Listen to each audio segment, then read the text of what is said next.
А в Якутске продолжаются страшные морозы. Местные жители говорят, что давно не было такой зимы. Даже дышать больно. Чувствуя, что приближаются роды, собака сумела открыть дверь в подъезд и родила ночью 3 щенков. Как чувствовала. Выбрала место, выбрала время. Конечно, ее и деток выбросили бы на мороз, потому что местным жителям же не нравится, когда в подъезде собака.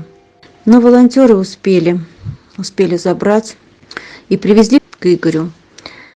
Вот она, наша лиса. Очень даже красивая, хорошая лиса. Кушай, давай, кушай. Титьки все отошли, камни ушли. Но наедается она, конечно. Такая красивая рыжая собака. А тут у нас питбули. И питбули, и ротвейлеры. Всякие бультерьеры. Да. Им хорошо, они толстые, мамку рассосали. Тепло им тут.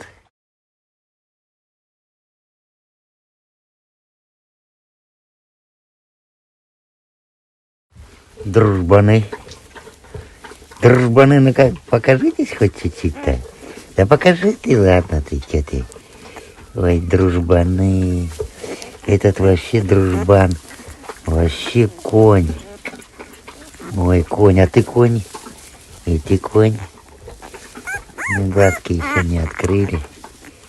Ой, какой конь. Ой, конь. Ой, какие хорошие.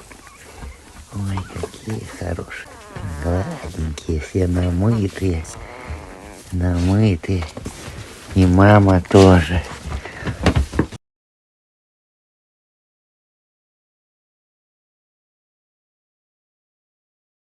А через несколько дней собака вылетела в Москву. Пассажирки? Так мы еще не готовы. Тут что, дел до хрена? Катя.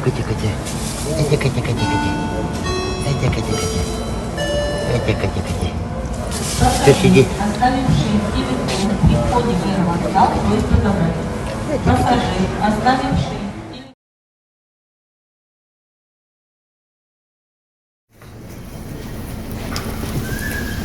Это вот именно мамка, да? Вот это вот у нас.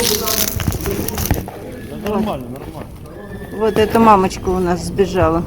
Она передумала сидеть там. Да, и поэтому они вот так вот замотали, да? Как это часто бывает, не обошлось без происшествия.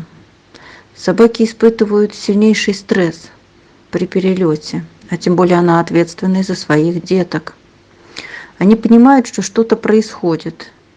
И вот наша собака, мы назвали ее Милочка, перегрызла переноску и решила выбираться из нее. Выбраться самой и спасти своих деток, чтобы где-то их укрыть. И по прилету сотрудникам аэропорта пришлось вызывать кинологов и ловить нашу Милочку, чтобы не напугать ее еще лишний раз, снова сажать ее в переноску к деткам, на что у нас еще ушло порядка 2-3 часов.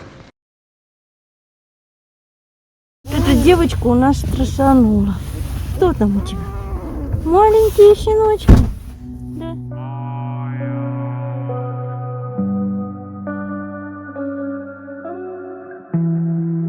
Ну а затем долгая дорога на зоотакси в Тверь к нашей замечательной передержке у Марии.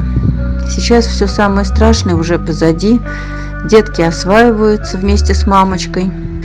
Посмотрите сами, какие они малыши, какие крепыши. Собаки и ее дети в безопасности, в тепле и в заботе. Спасибо, дорогие наши подписчики, за то, что вы нам помогаете, за то, что вы переживаете за наших малышей.